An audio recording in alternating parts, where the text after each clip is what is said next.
well, during this Lend-Lease, United States basically used three other assistance programs. If someone asks me what was this Lend-Lease about, I would say that it never worked. It never worked as a tool to pass over to Ukraine some armament and equipment.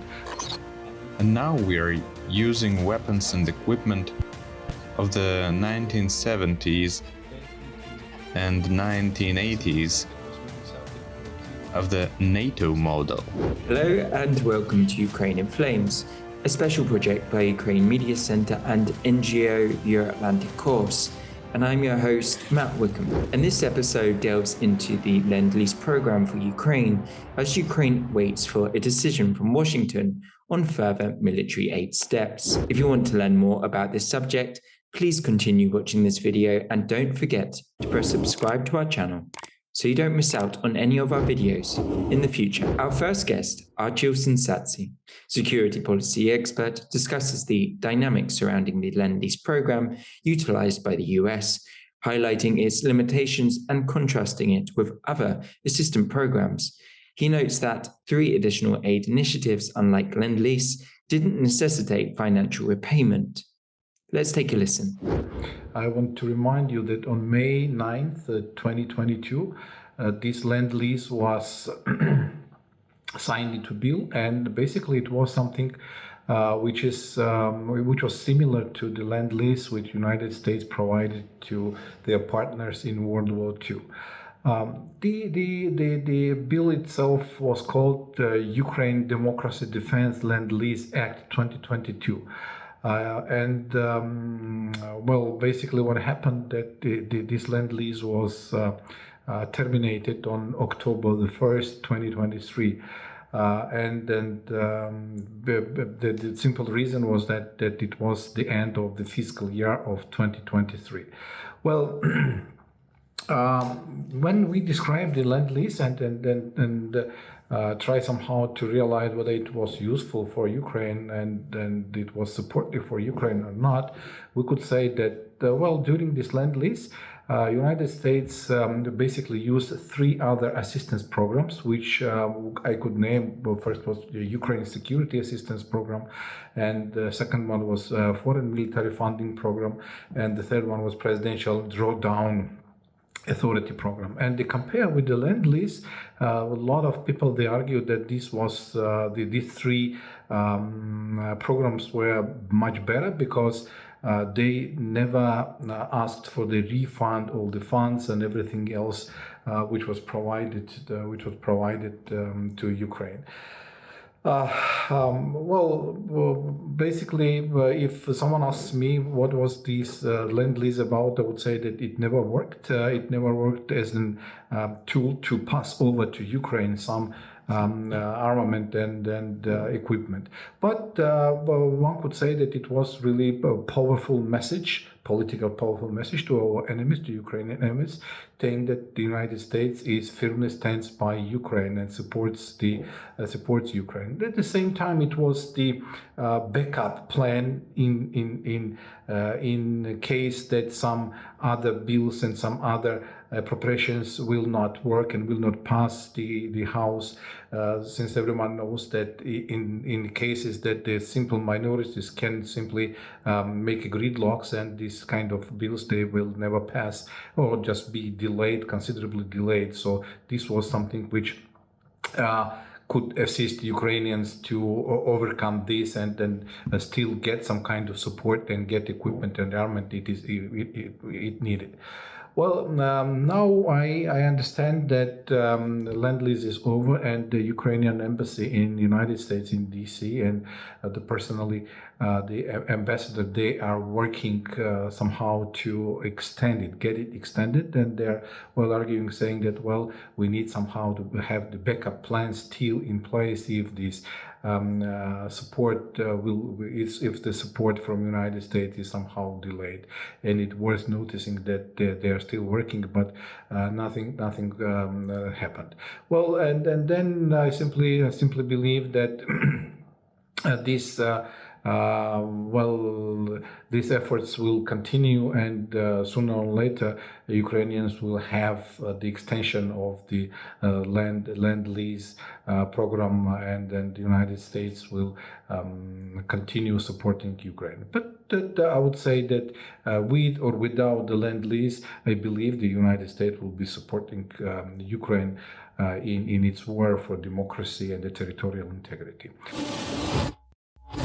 Roman Bezsmertnyi, politician and diplomat. Our next guest reflects on the scarcity of modern weaponry available for Ukraine in its war with Russia, citing the depletion of European stocks and limited supplies from various countries. He highlights the insufficiency of modern equipment and the challenges in securing adequate quantities and the Lend-Lease program's limitations. Let's take a listen. Everything will depend on the need. The Ukrainian front in the Ukrainian battle with the Moscow Führer have used up all European stocks of Soviet and post-Soviet weapons to date. Maybe there is a little left in the cellars in Cyprus. Maybe there is something in the Czech Republic, but very unlikely. Maybe there is something left in Austria. Well, there is something in Hungary. And now we are using weapons and equipment of the 1970s and 1980s of the NATO model. It is better, of higher quality, but sadly, Europe and the world do not have stocks of modern equipment, machinery, especially armored vehicles, which could be provided to Ukraine in proper quantities. It is no coincidence that today both Washington and Brussels are talking about the restoration of industry in order to implement all this. The example with those damned million shells is more than indicative. There's simply no capacity to produce all this. As for Lend-Lease, it's already known that 3/4 of the resources allocated by the US budget go to renew the stocks of equipment and ammunition of the United States of America themselves. And what is supplied from reserves and is not enough in terms of technological adequacy. This is another reason why there is a serious debate in Congress. It is necessary for all parties to be very correct, not only in terms of verbal equilibrium, but above all in terms of planning. Because what some people can plan the whole world won't be able to do. We have to be very correct. We must protect our potential in this situation. We are, as President Joseph Biden has repeatedly said, at a critical point, and we all must wake up. We must start the industry.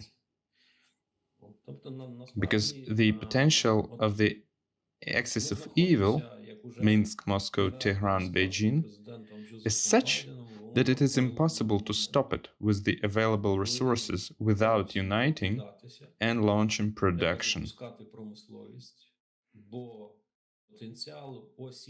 Those training games, staff games, excuse me for using this word, simulations that have been used show that the world needs to make efforts to restore the capacity to resist evil. I recommend to everyone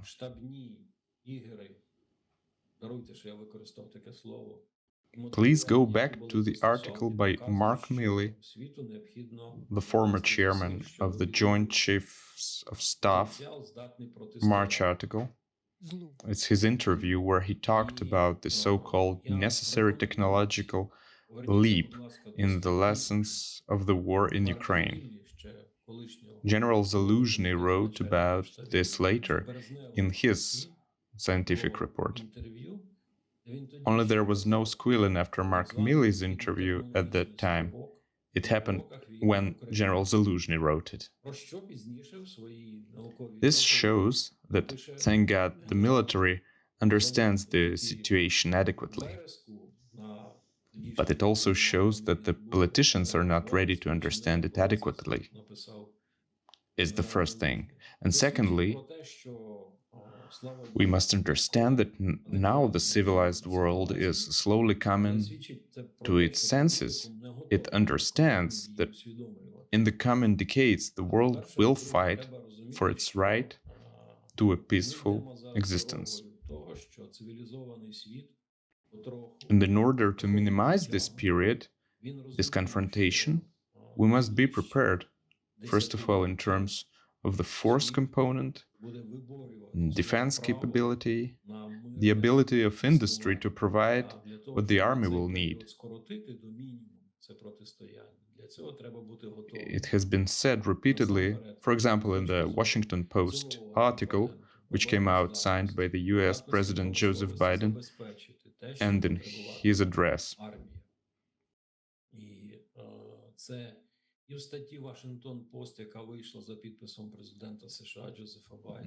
Therefore, I'm convinced that despite the election races that the world is waiting for in the United States of America,